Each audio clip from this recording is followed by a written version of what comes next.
Nderuar pranishëm, të gjithë ju bashkëdhetarë që keni ardhur këtu sonte, nga vendet ndryshme të Zvicrës dhe vendet tjera të Mërgatës sonë. Nderuara familje dëshmorëve, familje dëshmorit Kajtoci nga Ferizaj, të nderuara familje Isufi, zoti Qamil Isufi, aktivist të devotshëm të Mërgatës sonë, zonja Saime, nderime, mirë se keni ardhur. Ndëruar veprimtarët Mërgatës sonë, ndëruar përndjekur politik, ndëruar meritor të jashtëzakonshëm për ditët që i kemi sot, pra lirinë dhe pavarësinë e Kosovës. Faleminderit edhe një herë që jeni bashku në një promovim të veçantë, të një libri të veçantë sot me ne këtu. Është kënaqësi e veçantë të jemi në mesin tuaj sonte këtu, në një promovim si sa të veçantë të një libri krejt të veçantë, ndërkohë që jam i nderuar të jem para jush sot edhe në dy cilësi, në atë të moderatorit të këtij promovimi, por edhe të recensentit të librit Lufta për Kosovën. Me të vërtet, çdo fjalë e çdo vepër për atë dhën nga këtu, nga Mërgata, pra që nga më ndryshe dhe pak me më shumë emocion. E këtë po e përjetoj për herë të parë, ndërkohë që shumë për jush e jetoni edhe përjetoni për ditë dhe me të drejtë njëjtë e keni përjetuar edhe në të kaluarën. Zemra në raport me vendlindjen, paskaritëm, e throhura më të shpejta dhe të tjera, pra më të veçanta këtu nga Mërgata. Sidoqoftë, ju faleminderit shumë secilit për ju që jeni mbledhur sot në këtë ngjarje, që nuk është thjesht veç promovim libri, por edhe promovimi 80 intervistave të pothuaj të pokaq personazheve, të cilët nga dora e parë flasin për luftën e Kosovës, duke qenë vetë në vijat e para të saj, secili në pozicionin e tij. Të tri vellimet e para të projektit Lufta për Kosovën përbëjnë një prej përpjekjeve më të mëdha për ta pasqyruar nga dora e parë dhe përmes vetë protagonistëve të saj të vërtetën e luftës së fundit të shqiptarëve për liri dhe pavarësi të Kosovës. Autorët Agron Gashi, Erasim Selmanaj dhe botuesi mediumi Demos, përmes rrëfimeve autentike, kanë arritur ta bëjnë më të mirën e mundshme, duke i mbledh me rrëfimet e tyre në një vend shumicën nga personazhet dhe krye personazhet që përfaqësojnë përpjekjet tona të hershme, deri te lufta në shekullit kaluar, që u sublimu me projektin më të madh e më të suksesshëm të shqiptarëve në shekullin 20, ushtrinë çlirimtare të Kosovës. Sigurisht se në të ardhmen ky projekt kaq i madh mbetet të plotësohet edhe me rrëfimet e shumë prej atyre personazheve të rëndësishëm që gjithashtu ishin bartës të lirisë sonë, por që për arsye apo rrethana specifike nuk ishte e mundur të përfshihen në këto tri vëllime. Ndonse përveç bartësve të luftës, para luftës sonë për liri, bartësve apo pararendësve të kësaj lufte çlirimtare, një plejade të tërë të ish të burgosur edhe të përndjekurve politik, flasin edhe opinionist e studiues. Megjithatë, nga të gjitha këndët dhe në secilin prej rrëfimeve të këtij libri, vërtetohet argumenti i pakontestueshëm se ushtria çlirimtare e Kosovës u lind nga populli i Kosovës e u rrit bashkë me të për gjatë dekadave. Në Kosovë, gjithmonë ka pasur individ e grupe të armatosura, secili prej tyre ishin si lumen të vegjël që në fund të gjithë u bashkuan në një lumë të madh në ushtrinë çlirimtare të Kosovës. Thot në një intervistë të tij në këtë libër, vllai i heroit Adrian Krasniqi Iliri. Libri Lufta për Kosovën, me rrëfimet autentike që ka brenda, është një projekt që ka gdhendur në faqet e tij kronikën e një teme të madhe, është një kryevepër për një kryetemë. Në punën e sipër në përgatitjen e këtij libri që ka përmbledhur intervista televizive të realizuara në mediumin Demos, autorëve Rasim Selmanaj e Agron Gashi, u kam thënë disa herë personalisht që ky është dokumentimi i parë konkret, kaq masiv, me kaq shumë personazhe të luftës sonë, të gjitha në një vend, pra në një libër. E këto rrëfime janë krejt autentike, dhe secili prej tyre e plotëson njëri tjetrin, kurse lexuesit ja krijon një pamje më të qartë të krejt historisë dhe para historisë të themelimit të UÇK-s dhe organizimit më të enjtë të saj. Është një faktografi e rrallë e para atij lloji që do të duhej të jetë prezente në çdo bibliotekë, në çdo shtëpi, por edhe në institutet dhe bibliotekat më të rëndësishme të vendit dhe të botës. Mbase në një të ardhmen të afërt, edhe do të përkthehet në tërësi ky libër, në gjuhën angleze dhe pse jo dhe në ndonjë gjuhë tjetër. Si dhe do të kompletohet sigurisht edhe me vëllime të tjera të protagonistëve tjerë të UÇK-s, cilët për arsye specifike nuk janë përfshirë apo edhe nuk janë intervistuar në këtë projekt. Sidoqoftë për gëzime e rasimit e agronit për punën e madhe të bërë. Sot, 26 vjet pas çlirimit, punën që do të duhet ta bënin Institute e Akademi të Prishtinës e Tiranës e ka nisur ta bëjë një medium, një botues. Pra, faktimin e shkruar e të regjistruar të një të vërtetë të madhe, ushtrisë çlirimtare të Kosovës dhe luftës sonë për liri. Në fund, dua t'i citoj 3 emra të mëdhenj që janë përfshirë me citatet e tyre shumë domethënëse në kopertinën e fundit të librit dhe që kanë dhënë disa prej definicioneve mbase më të sakta të luftës sonë për liri. Shkrimtari ynë i madh, tash i liri Ismail Kadare, në vitin 1998, Ushtrinë Çlirimtare të Kosovës e kishte quajtur i pari dalëzotësja e vetme e lirisë dhe e popullit të Kosovës me atë kohë. Komandanti suprem i NATO-s, Wesley Clark,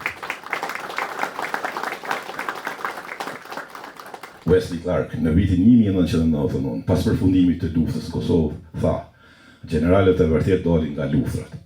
Generalet që kanë bërë një luftë, edhe pse nuk kanë kryer një akademi ushtarake paraprakisht, janë me profesionistë se sa generalet që kanë kryer një akademi, por që se kanë bërë kur në ndonjë luftë. Ndërsa Tim Gjuda, një analist i njohur i BBC-s, në vitin 99 e pa të cilësuar UÇK-n si ushtrinë guerrile më të suksesshme në botë në shekullin 20. Pra këto janë vetëm disa prej argumenteve të tyre që i shtojnë fuqinë argumentit luftës sonë për liri dhe projektit më të madh që kishim UÇK-s. Kërkoj falje nëse më zgjat për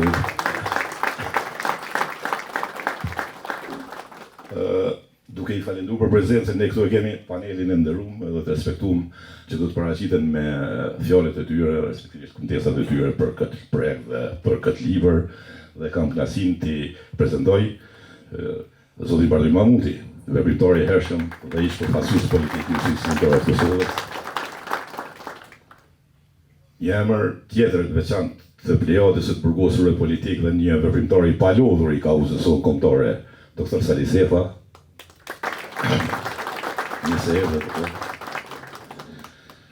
Një përshëndetje dhe gjithashtu një prezentim edhe për gjithashtu intelektualin, studiusin e mirënjohur dhe kryetarin ndër të tjera, pra gjatë karrierës së tij, edhe të lidhjes shqiptare në botë, zotin Nazmi Jakuti, mirë se erdhe, faleminderit për prezencën.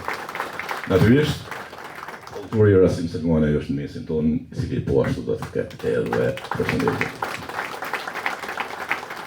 Pa humbur kohë, unë kisha kalu fjallën zotit Bardhy Mahmuti.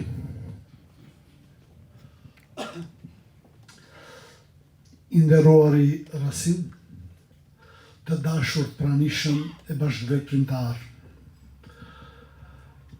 Po e nisi këtë fjalë sepse kemi të bëjmë për një libër që dokumenton qëndrimet e një numër të konsiderueshëm protagonistësh të ngjarjeve më të rëndësishme të shekullit 20 në Kosovë dhe mbi shqiptare që ishin të pushtuara, me një fjalë të simbolit të rezistencës sonë Adem Demaçit.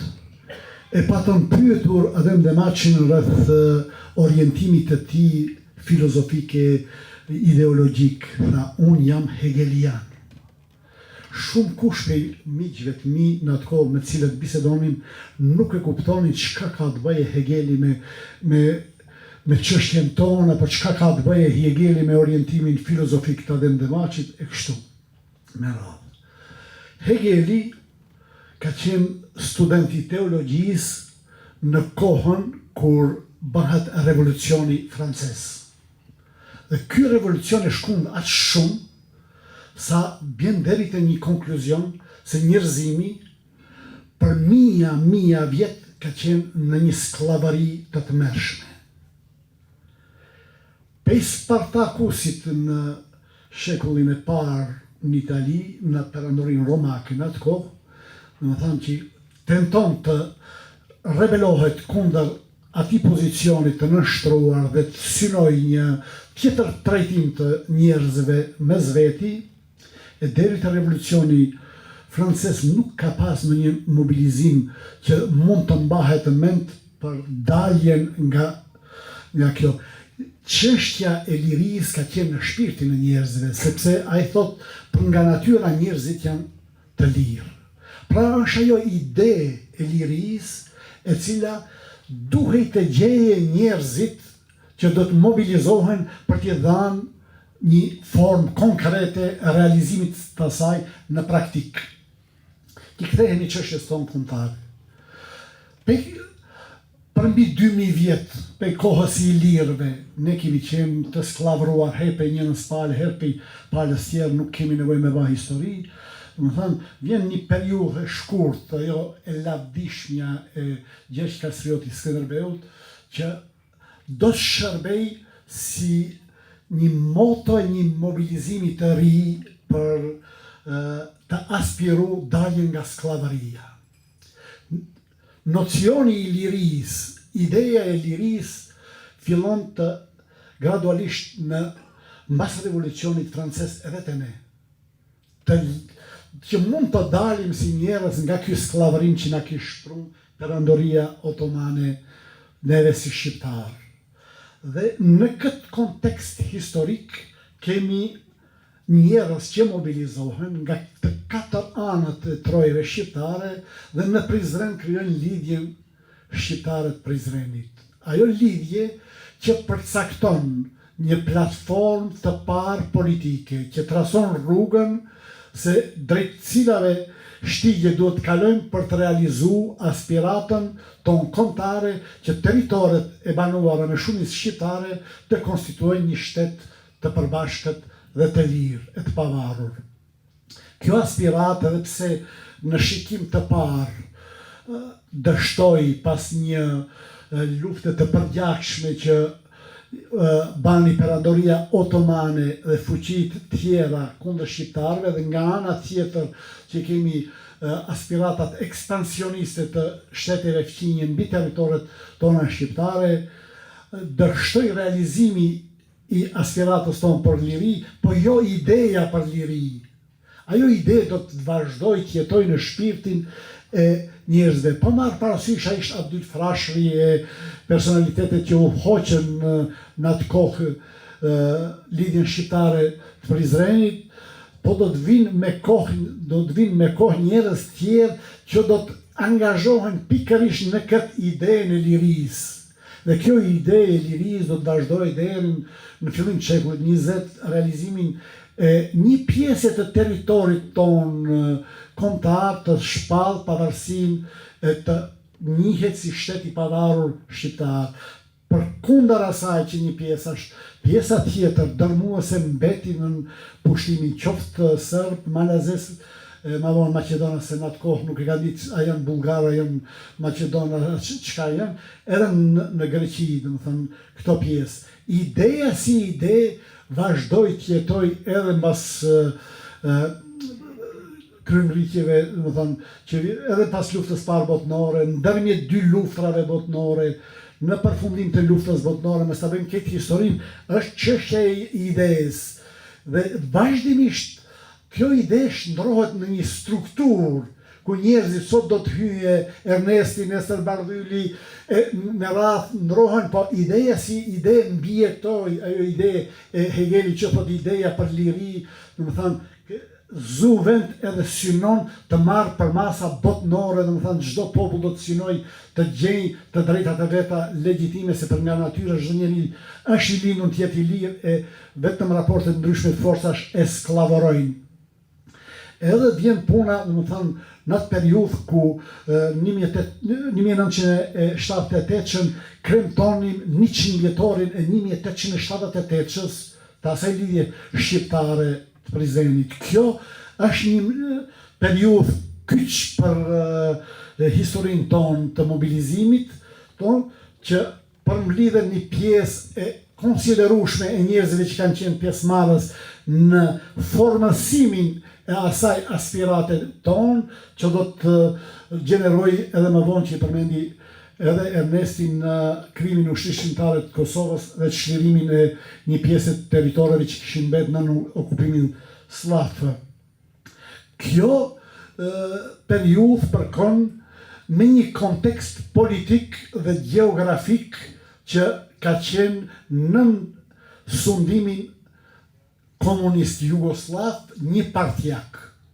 Dhe në këtë kontekst politik dhe geografik, shqiptarët nuk kanë mund të krijojnë një parti politike që do të kishte mund të mobilizoj të gjitha njerëzit që misharohen rreth një çështjeje dhe të angazhohen për realizimin e asaj çështje. E vetmja formë në sistemet një partijake për të kundërshtuar atë sistem dhe për të angazhuar në realizimin e një aspirate caktuar kanë qenë format e fshehta të veprimtarisë.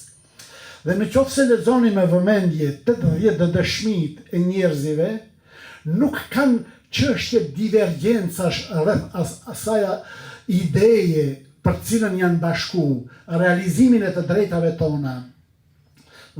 Ajo ide që ka mbijetu shekullin, na gjeti në rend të parë, të mobilizuar në katërant e viseve shqiptare në një sistem të atill.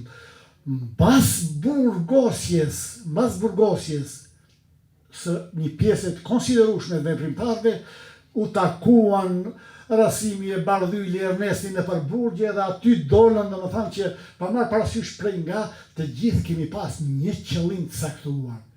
Qëllimi i realizimit lirisë i të i kalonte të gjitha ndasit. Për këtë arsye, lëvizja popullore e Kosovës, që vjen si një rezultat i ndryshimeve të organizatave klandestine në perioda ndryshme, e sankcionoi si normë statutare se çdo njeri që mbështet këtë aspirat ton kombëtare mund të jetë pjesë e saj, pa dallime politike, fetare, regionale, ideologjike. Dhe kjo, ka qenë ajo shtyllë që pikërisht e zam hym në atë strukturë ideore duke lënë anash dallimet që kemi pas dhe duke synuar një qëllim të përbashkët. Sot, dikush duke i lexuar 80 dëshmit, mund të shohë njerëz që janë të ndarë në parti të ndryshme politike. Kjo nuk ja zvoglon pa asnjë milimetër vlerën e asaj se në një kontekst historik dallimet ideologjike dhe politike janë lanë anësh dhe qëllimi për realizimin e një aspirate shekullore ka qenë prioritare. Ka qenë prioritare një aspirat e tillë që të krijoje kushtet paraprake të një gare politike e ideologjike e fetare çfarë dush të bëhet, ku të krijohet konteksti i tillë që secili mund të organizojë partinë politike në përputhje me pikpamjet e veta politike dhe ideologjike dhe të shkojë katë dose. Dhe nuk është për të çuditur, sidomos flas për gjeneratat që janë më të reja, që do të kenë këtë libër në dorë, të mos çuditen për çfarë arsye këta njerëz që në momente shumë të rënda, kur si thot populli, pasuli është numëru kokër për koke, ku jeta ka qenë në tehun e shpatës, ku adash me mia shok dhe veprimtar të dhorosen nga bashkë veprimtarë dhe bashkë lufttarët e tyre kanë luftu, sot janë të ndarë. Çështja është të kuptohet se të gjithë njerëzit që janë mobilizuar në ato kontekste historike janë mobilizuar rreth qëllimit që të krijohet, siç e thash edhe para kushtet që i t'i japën një jetë dhe një kuptimsi luftës politike dhe një sistemi demokratik ku njerëzit do të mund të shpalosin të gjitha pikpamjet e veta lirshëm pa pas frikë dhe pa u cenuar integriteti i tyre intelektual, moral apo njerëzor. Kjo vepër është një vepër që vërtet është e rrallë, sepse për herë të parë kemi një numër të madh dëshmitarësh të ngjarjeve dhe çdo njeri që do të trajtoj atë periudhë, do t'i ketë të gatshme këto intervista që paraqesin një interpretim subjektiv të secilit person të asaj periudhe, siç e ka pa ai, dhe në qoftë se ka mos përputhshmëri në nocionet që përdorin të intervistuarit. Domethënë kjo është si rezultat i asaj se flitet në një kontekst historik tjetër për një periudhë që kemi qenë të përbashkët. Ju ftoj që t'i lexoni me vëmendje të gjithë, edhe është një fat i mirë që Rasimi mori një iniciativë të tillë të përmbledh këtë, sepse dëshmitarët për herë pakohen edhe nuk e di të janë të gjithë gjallë që janë të intervistuar, por nuk është largëmenç që për një periudhë shumë të shkurtë një pjesë e këtyre dëshmitarëve të mos jenë mesin tonë. Kjo punë është shumë e vlefshme. Këta kanë bërë një punë të jashtëzakonshme, duke bërë transkriptimin që është një punë shumë e rëndë e të gjitha intervistave televizive, të nxjerren, të redaktohen, të bëhen, të përgatiten për shtyp. Bile e përmendin që edhe në parathanje e keni domethënë se janë ruajtur në mënyrë autentike edhe të folmet e dëshmitarëve për autenticitet, po megjithatë domethënë këtu mund të kemi një sugjerim tjetër që kur të përkthehen në gjuhë tjera, domethënë duhet patjetër të zbatohet përkthimi nga gjuha standarde. Unë mendoj, megjithatë është një mendim që si miq ta ndajmë, pa marrë parasysh dëshmitari në cilën gjuhë flet, librat duhet të jenë në gjuhën standarde shqipe, për një arsye. Po va marr një shembull që ndoshta shumica e dini për jush, është në periudhën e rrinjes kombëtare, Derada është një ndër figurat kyçi. Andrea Varfi a dash ta shqiparoj, domethënë ta bëjë se ka qenë praktikisht një vepër e shkruar në një periudhë caktuar, nuk mundet që të mund të kuptohet nga lexuesi në Shqipëri, se në Shqipëri ka nevojë shumë të shpërndahet ky libër, sepse një numër i madh i njerëzve nuk e din ka përcy, çka kemi bën, duhet të shpërndahen librat të intelektualët, në qartë që domethënë gjithkund ku të kemi mundësi, domethënë që duhet të shpërndajnë dhe të shohin dëshmitarët. A pajtohen a nuk pajtohen me narracionin e dëshmitarëve është çështje tjetër, është çështje irelevante, po megjithatë secili nga këndvështrimi i vet jep domethënë atë. Është një punë e jashtëzakonshme, unë jap si sugjerim që në vëllimet e ardhshme mundësisht domethënë të jenë të respektohet gjuha standarde, se duke respektuar gjuhën standarde, pa cenuar pa asnjë milimetër domethënien që ka përdorur në gjuhën popullore, domethënë ti rush autenticitetin komplet, domethënë e ke bën në një gjuhë standarde që mendimi im është ky. Ajo nuk e zgjon vlerën as pak që them, po do kemi një telashe ku nuk do jemi, do duhet dikush me va përkthy.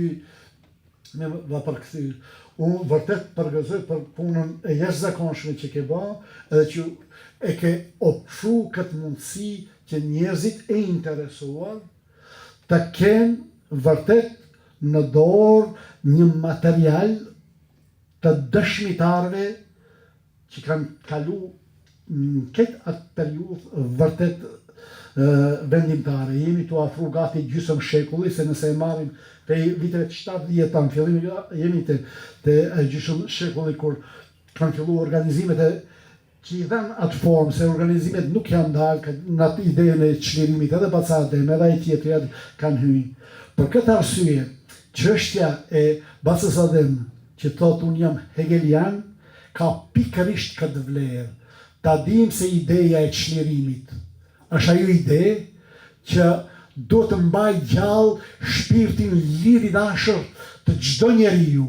Dhe liria nuk është çështje individuale, është çështje që i përket kolektivitetit dhe duke qenë pjesëtar të një kombi, ne duhet ta kemi parasysh domosdoshmërinë e çdo njeriu që ka një kapacitet intelektual të një niveli të konsiderueshëm, ta di se përgjegjësia e tij është të kontribuojë në ruajtjen, zhvillimin dhe ecjen përpara të drejtave tona individuale dhe kolektive. Prandaj, domethënë, me respekt madh për të gjithë ata bashkëveprimtarë që kanë kontribuar në këtë libër dhe meritat i takojnë Rasim Selmanit, veprimtar i shquar e çështjes kombëtare, i cili meriton një duar trokitje për jush.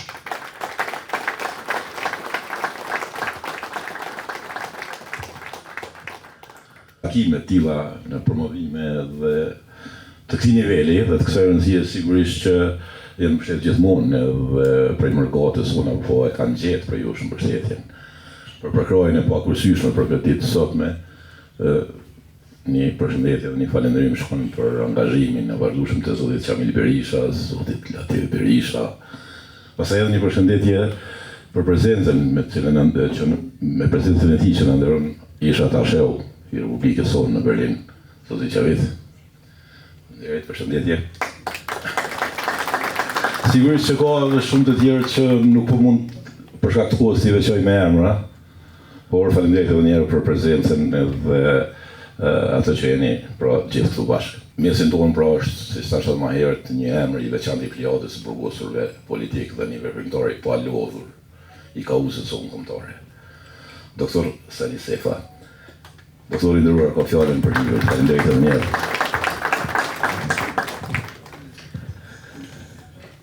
Përshëndetje për juve të gjithë pranishmit.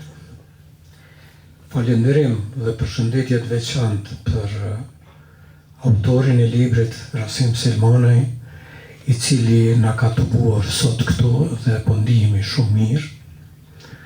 Përshëndetje po ashtu për Bardel Mahmutin, një veprimtar i rrallë i çështës kombëtare, autori shumë librave dhe librin që lexova dhe brenda këtyre 10 viteve më shumë që më ka lënë përshtypje është libri i veçantë i Bardylit, Ushtria Qlirimtare e Kosovës.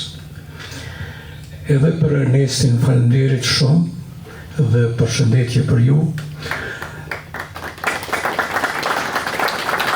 Në anën e djathtë e lash në Zmiun jo për shkak që është më pa i veçantë, por vërtet e kam afër dhe përshëndes dhe ju uroj punë të mëdha që është ka i bërë. Më lejoni t'i përshëndes zojat që kanë ardhur sot dhe na kanë nderuar dhe po i tregojmë se dhe këtu e kanë vendin këtu, sidomos veprimtarja e madhja që murremi të gjithë shqiptarët është Saimi Isufi.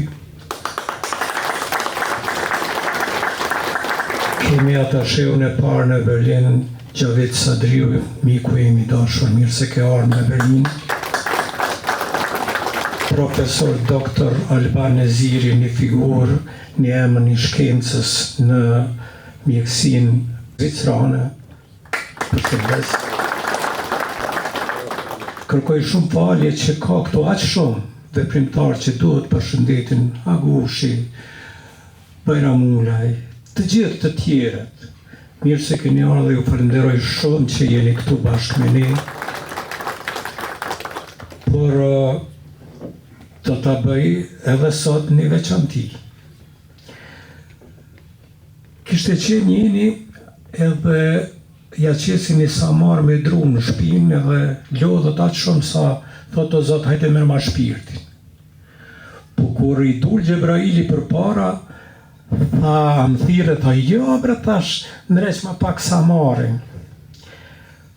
Po të kishte mbajt këtë bim dje, e kam pas qatë samarin ko gjotë ma në shpinë. Dhe nuk do t'isha këtu. E sot për arsyen pse jam këtu janë 2 njerëz, 3 njerëz. Rasimi po se po, por është Zeq Lekaj edhe është bashkëpunëtari im që më shoqëron kudo flora jeme.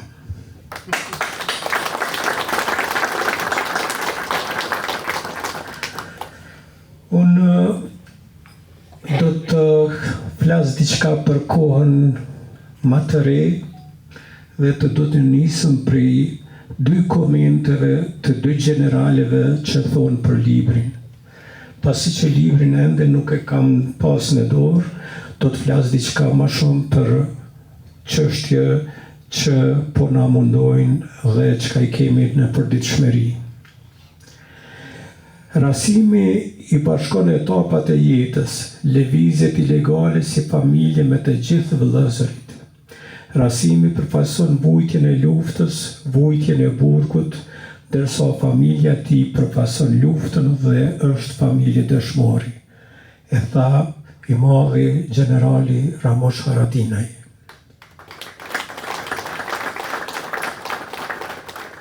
Shtatë herë i burgosur nga regjimi serboslav, 7 herë i ringritur.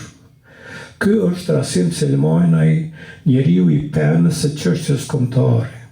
Kryetitull i jetës së tij të duhej të ishte pak burg për liri, e tha Daud Haradinaj.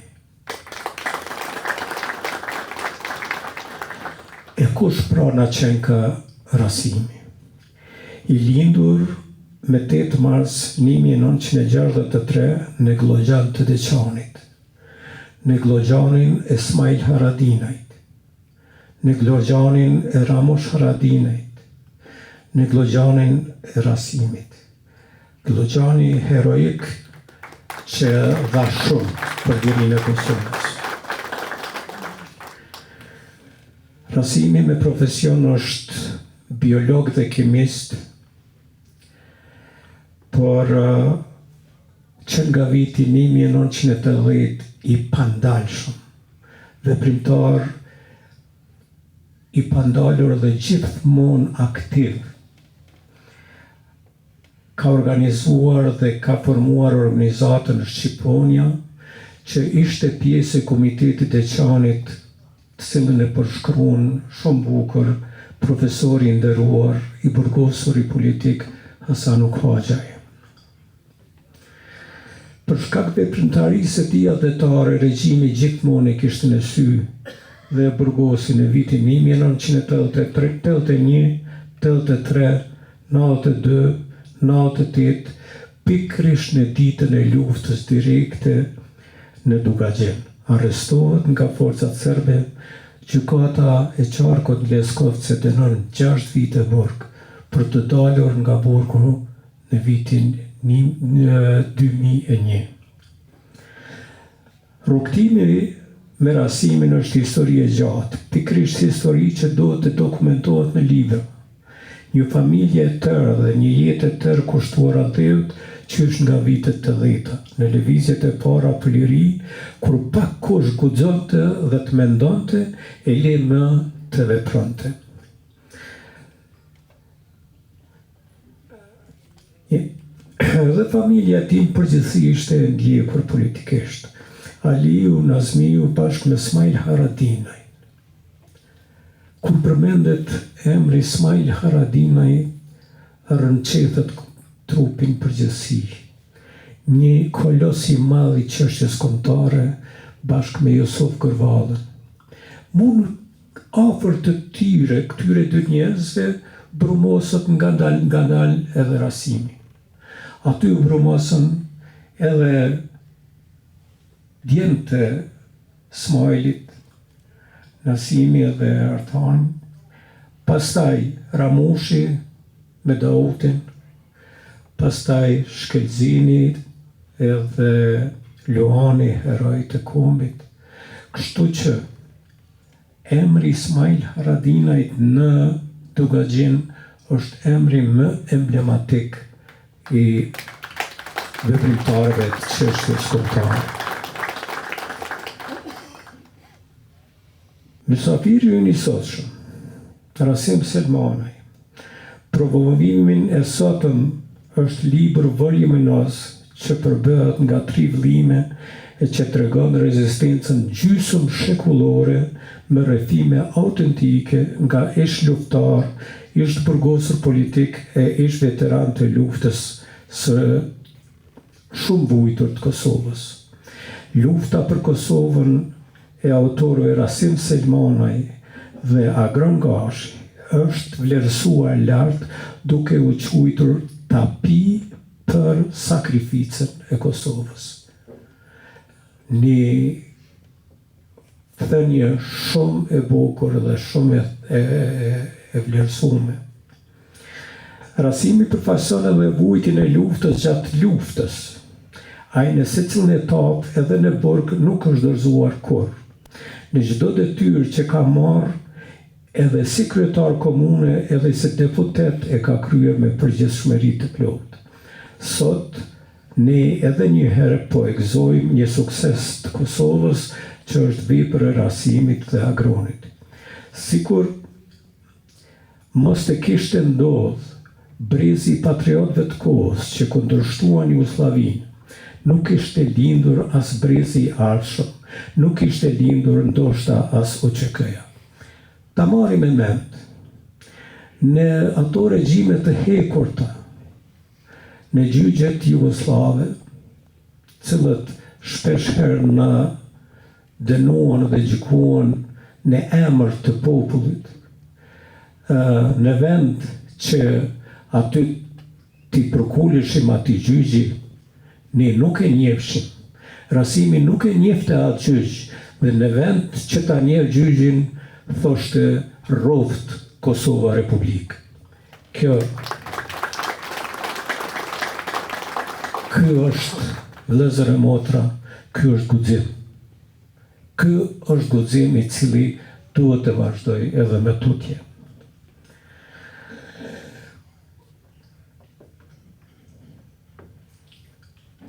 Shteti i Kosovës është ngritur mbi këto vlera e këto sakrifica që libri ka përmbrenda, por fatkeqësisht këto vlera po atakohen, e thot Rasimi.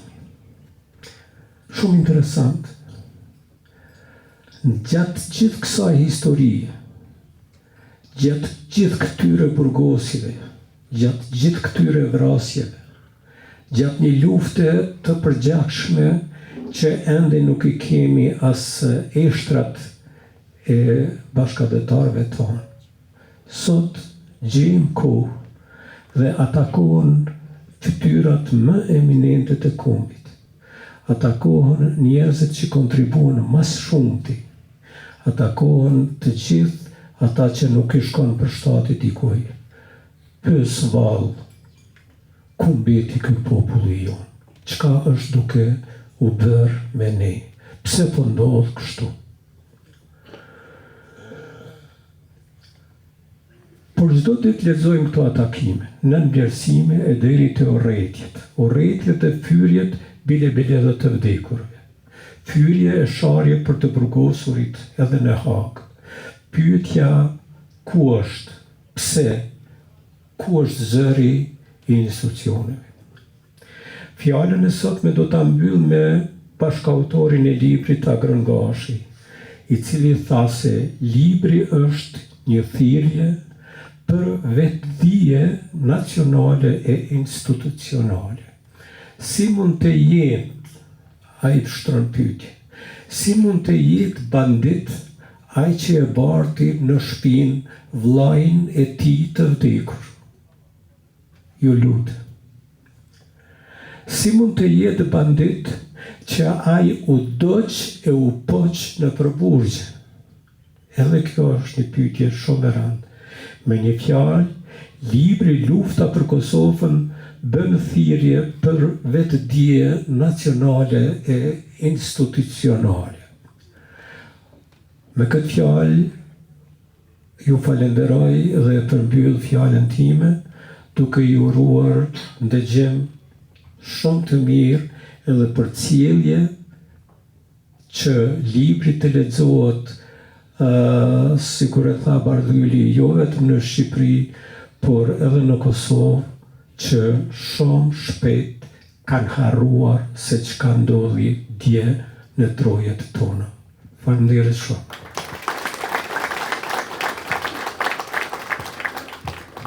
Faleminderit për këtë fjalë, doktor Sali Sefa, të nderuar pranishëm. Në ndërkohë janë bashku në këtë tubim tonin për bashkët promovues edhe emrat dhe miqtë të tjerë të Mërgotës, të shquar dhe që nuk kanë kursy asgjë për vendin dhe ndërta është edhe ish-kryeredaktori i Zërit Kosovës në vitet më të flakta të kësaj gazete pra në kohën e luftës, zoti Adnan Aslani. Mirë se ke ardhur Adnan, faleminderit që je bashku.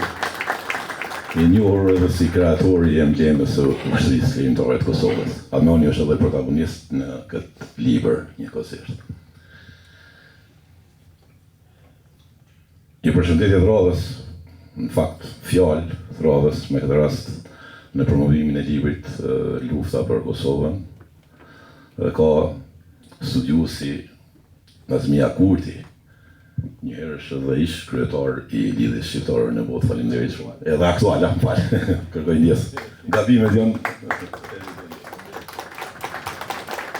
Faleminderit. Të nderuara familje të dëshmorëve, të nderuar veteranë të ushtrisë çlirimtare të Kosovës, të nderuar ish të burgosur politik. Doja përsej kohën të mos përshëndes me emra, sepse ju betohem që nuk dalin 5 veta në këtë sallë që nuk i njoh personalisht dhe që nuk meritojnë të përmendet emri dhe të ngritemi në kam për kontributin që kanë dhënë, secili në formën e vet, në mënyrën e vet. Prandaj po e lexoj një fjalë shkurt që kam përgatitur për sot. I nderuar miku im Rasim Selmanaj, të nderuar zonja dhe zotrinj, i nderuar një koqir i këtij takimi të madh dhe i shumë aktiviteteve kombëtare të komunitetit shqiptar në Zvicër, zotri Qamil Berisha, të dashur miq. Kam nderin që marr pjesë sot në përurimin e një vepre madhore, një dëshmie monumentale për rezistencën dhe sakrificën e popullit tonë, lufta për Kosovën, të autorëve Agron Gashi dhe Rasim Selmanaj.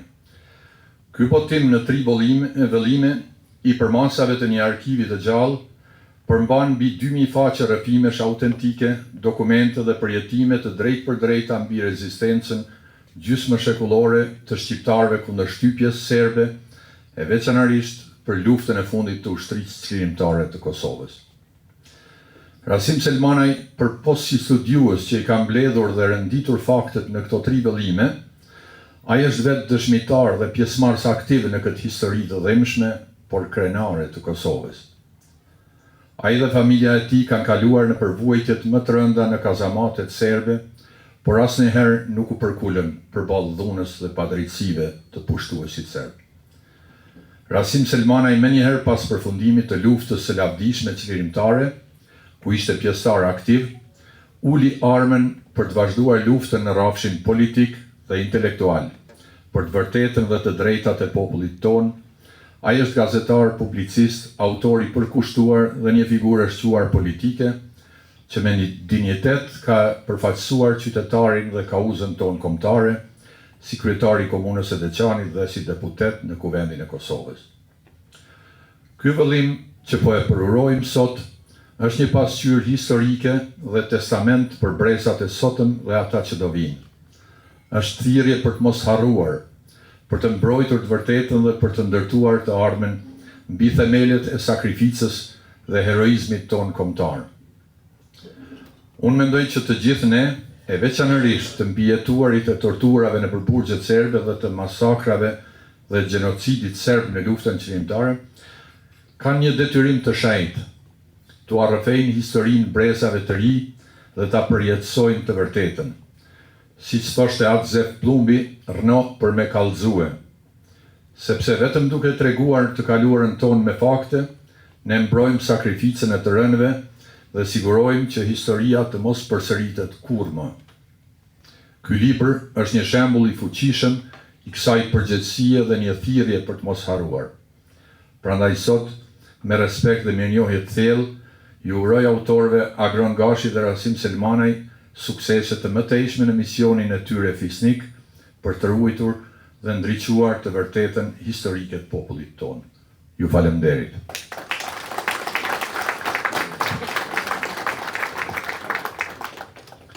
Faleminderit shumë nga falenderimi shumë për zotin Nazmia Kurti, kryetar i shoqatës i Lidhjes Shqiptare në botë dhe intelektual i mirënjohur i Mërgatës sonë, për mesazhet që solli dhe gjithatë që theksoi rreth këtij projekti, apo rreth këtij libri. Ka shumë familje të dëshmorëve që e kanë nderuar këtë promovim të librit sot këtu. Dhe paneli përbashkët sigurisht që është dakordu dhe është përcaktuar që në emër të familjeve të dëshmorëve dhe gjithë atyre që kanë lënë për lirinë e vendit tonë, të flasë dhe të përshëndes pra me një fjalë zonja Saime Isufi Zeka, bashortja e herojit të kombit Kadri Seka. cila na ka nderuar në prezencën e saj. Libra të tillë duhet vazhdojnë të shkruhen nga ata pjesëmarrës, ata persona të cilët kanë marrë pjesë në luftën çlirimtare të Kosovës dhe që janë emra të shquar dhe që këtë histori vërtet mjaft të rëndësishme për ne dhe për gjithë historinë tonë ta qesin në dritë. Thuhet se po shkruajnë shumë, se po flitet shumë për UÇK-n, se është bërë tepër. Kjo është një luftë speciale kundër UÇK-s, të cilën s'duhet ta adorojmë, por duhet ta paraqesim në mënyrë objektive ashtu siç ka ndodhur, siç ka qenë ajo ushtri e pastër dhe me qëllim të çlirimit Kosovës dhe arritja ditë. Për këtë liri që e gëzojmë sot, e gëzojmë fëmijët tanë, e gëzon Kosova, shkojmë të lirë në atë dheun tonë, falë ushtrisë çlirimtare të Kosovës, falë dëshmorëve të atë dheut, falë gjithë atij gjaku të derdhur, prandaj duhet ta ruajmë këtë liri si sytë e ballit. Kaq kisha.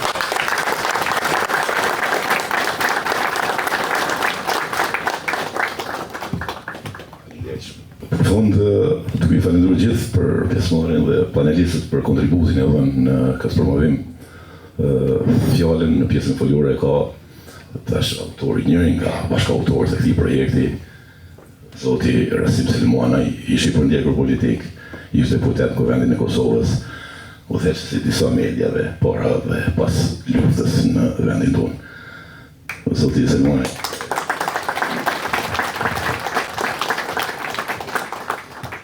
Të nderuar miq, të nderuar bashkëdhetar.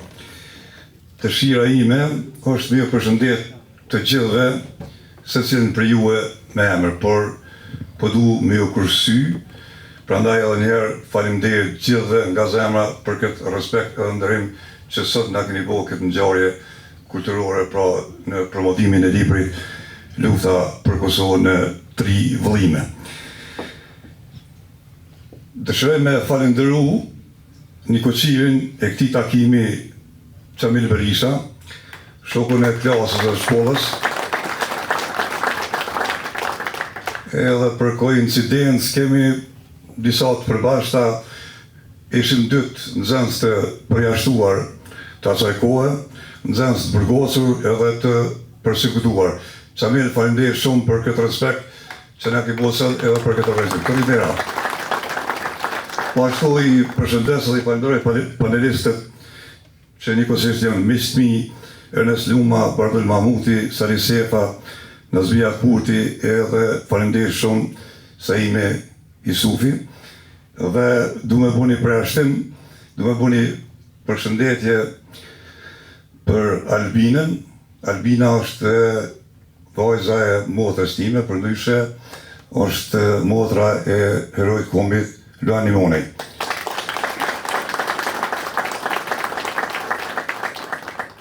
Vetëm edhe 1 minutë po ju marko, kur e kemi nis idenë për emisionin me profesor Agron Gashin, nuk e kishim idenë që do të vim deri te ky projekt, pra për botimin e librit. Mirë po, kur fillum emisionin dhe pam që emisioni ishte për plot vlera, dhe muna me thonë që në libër ju ma pak se 70% të asaj që është në libër, është thonë për herë të parë, dhe më thonë. Kështu që mendoj që ata që do të studiojnë tashe 30 vjetë, 100 vjetë për këtë tema, për këtë ngjarje, domthonë detyrimisht kanë me pas referencë këtë libër me rrëfime autentike të mbi 80 personaliteteve të luftës, burgjeve që kanë qenë veprimtar edhe luftëtar të jashtëzakonshëm. Përkundër sfidave, ne po vazhdojmë prapë, emisioni është duke vazhdu, edhe besoj se shpejt keme u taku në botimin e vëllimeve 4, 5, 6. Pra, ju premtoj se ne nuk do të ndalemi që këtë projekt të ashtim edhe matutje, edhe të lojmë dëshmi sa ma shumë për ata që në fakt ka ndohë. E tha edhe miku i Mbardhyli, një sant interesant, disa që janë libër kanë vdekë. Një dekadë përshkon shumë shpejt, e kemi obligim moral kurdo që mundet, këta që janë dëshmitar gjallë, me i marë rrëtimet e tyne edhe normal me i budu. E di që kanë mu e dhu do shokë që mi konë treshe, ishtë burgosën, po s'pëdu me po prashtim, edhe njerë rrit e fëndirë shumë për pjesëmarrje. Me datën 12 shtator të vitit 1959, në Këshillin Ekzekutiv të Republikës së Serbisë, Ministri i Punëve të Brendshme i mëvonshëm Slobodan Penezić Kërcu ja bashkangjiti Kosovës 187 km2. Jo për t'ja falë, për t'i ekstrahatu pasuritë nëntoksore. Serbia kur nuk ka pas interes për diçka tjetër, por për pasuritë nëntoksore. As për kisha nuk ka pas interes. Bile historien e kanë shtrembru. Po përmendi vetëm një argument. Serbët, simbas burimeve serbe, manastirën e Graçanicës thonë se e ka ndërtu prej vitit 1321 në kohën e carit Lazar dhe në vitin 1331. Në datën 21 prill ditë e martë ka qenë të vitit 2015, kam hyrë në Graçanicë, jo për t'i parë freskat, për ta shikuar se në cilën pjesë, në cilën anë gjitet portali kryesor. Portali kryesor ka qenë në anën perëndimore. Manastirët slave, mbas ndarjes së kishës në vitin 1054, çdo portal e ka ndërtuar ka Stambolli. Portali nuk ka qenë nga Stambolli, po ka qenë nga Vatikani, ka qenë kishë ilire. Të nderuar, Presheva i ka 1249 km2. Në tetor të vitit 1912, ushtria serbe ka pushtu në luginën e Preshevës. Gjyshin e kam nga fshati i fundit të banuar me shqiptarë, fshati Slavjerc, respektivisht Bugarin e ka pas emrin, janë shpërngull të gjithë, dhe mbas formimit të mbretërisë serbokratë të Slovene me 1 dhjetor të vitit 1918, ja kanë dhënë Kumanovës si pjesë. Serbia ka lujt me territore shqiptare si shka dashtë. Neve, shqiptarët, duhet të bëmi si kroatët. Serbia dhe në Kroacia themeloj sa Ukrajinën, Srpska autonomna oblast, po Serbia sot duke përmend këtë kur. Nëse më lejoni, dhe ta përmend një ngjarje shumë shkurt nga lufta franko-pruse. Në vitin 1870 ka filluar në datën 19 korrik, princesa Eugenie e ka thënë një mendim shumë të rëndësishëm. Për shkak të trazirave sociale, nëse nuk të dërgoj popullin francez në luftë, populli im, djali im nuk do të mbetet në pushtet. Por disa ditë para fillimit të luftës, për ta motivuar ushtrinë franceze, një punëtor i Ministrisë së Punëve të Jashtme të Francës tha haptas, ne do t'i shkelim një nga 19 princat e arbitruar në Mezvete. Kjo fjali u botua të nesërme në gazetat e Berlinit. Kjo fjali i bashkoi 19 princat e arbitruar në Mezvete dhe e mundën Francën me 5 maj të vitit 1871 në Frankfurt të Majnit. Presheva, Bujanoci dhe Medvegja janë toka shqiptare. Faleminderit. Po shpresoj që zoti Selmanaj, nga që nuk e kam lexuar librin, nëse nuk e keni shkruar deri tani, në vëllime tjera, Preshevën, Bujanocën dhe Medvegjën, nuk duheni ta lëni kurrë anësh. Faleminderit. Pale që mua po.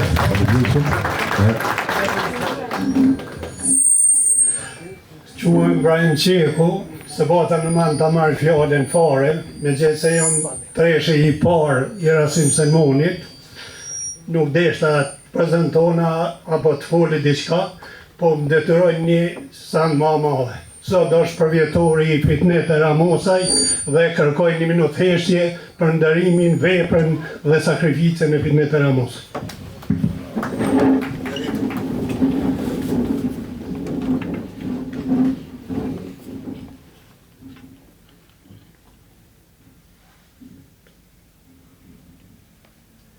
Lavdi. Ju kërkoj falje, po e njeva si obligim me qenë se me Rasimin edhe Fitnetën kem punu një kohë shumë gjatë edhe e njeva si detyrim. Rasimin e përgëzoj si çdo herë fitimtar dhe ajo është që në ka shtyje të jemi ne këtu ku jemi sot. Ju falenderoj. Përmbajtjes së këtij libri dokumentar janë përfshirë veprimtarë të gjitha viseve.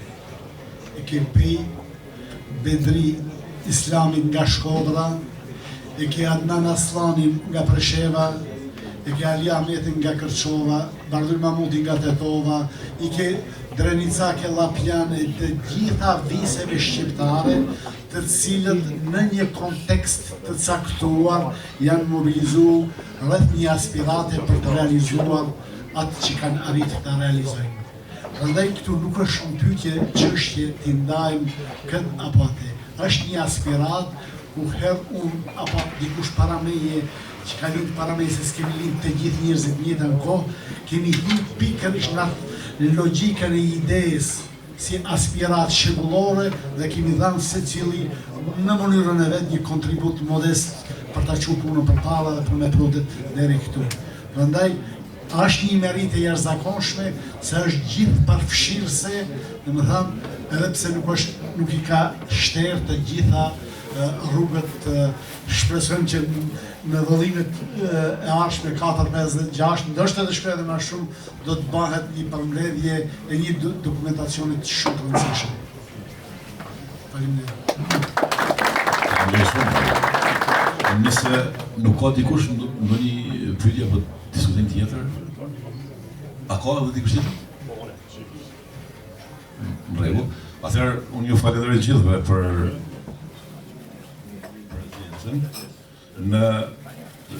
prezencën sot në këtë promovim. Pika e radhës dhe fundit është një intonim artistik, pro. Apo, dakor. Atëherë zonja Saime Isufi Zeka.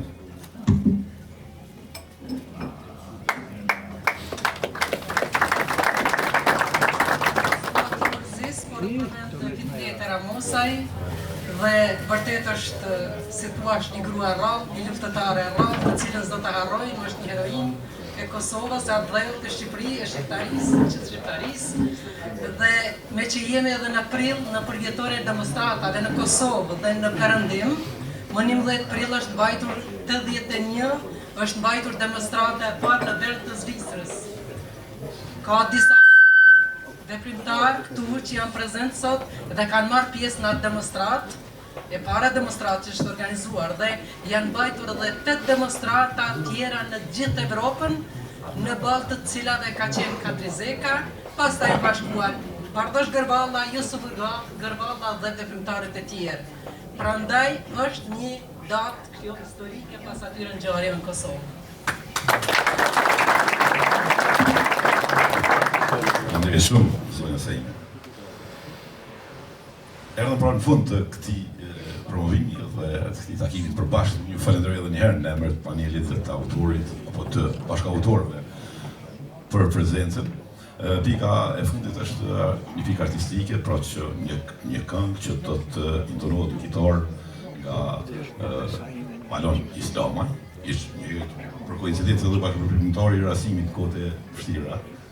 Rasimi me presidentin në organizuar. Besoj edhe mendoj që të i bashkohet Malonit, edhe pse me kitarë, edhe Isoj Asiqi ose këtu domoni ka qenë shumë aktiv bashkë me mentorin edhe syla dhe ti du shmarë me këtu. Po du 30 sekonda shëshnia Jusuf Gërvalla. Në vitet 90 ka qenë shumë aktive në Beçan edhe ka bërë një punë të jashtëzakonshme. Dhe unë ndihem i nderuar që disa prej pjesëtarëve sonte këtu para jush kanë me e këtu një këngë. Ato male është ushtria çliritare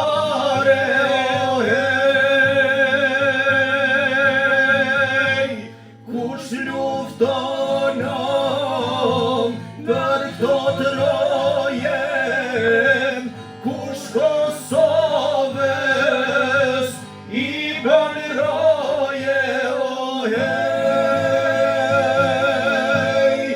veç ushtria jo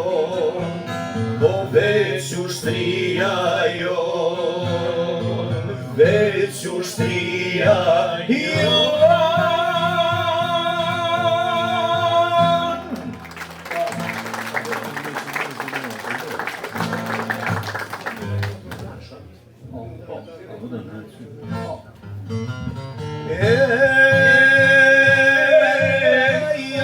Maj Shqipëni, jo mos thujo maro, jo va. Ani se djem tu e ha lajan gja i ale. Oni komo që e more rep, o Kosojova,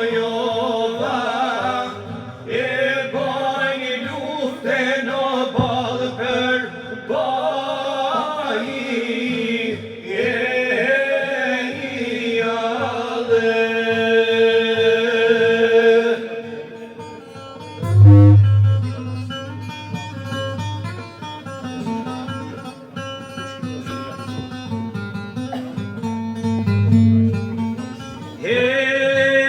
Hej, o visni viteto, o materski irat. Ani meni mi jenon qine dhe i jetem. O kur Kosovra në e gërësina,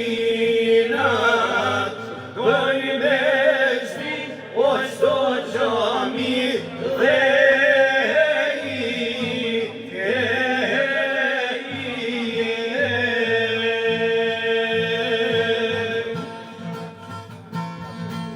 Ani të Prishtinova, ty jo pikëspa i jari. Ani Krisi to jo pijo, o me duhi i jet. O aty gjaku i luan Haradinaj, rane tokë me pipër se ri, e i jet.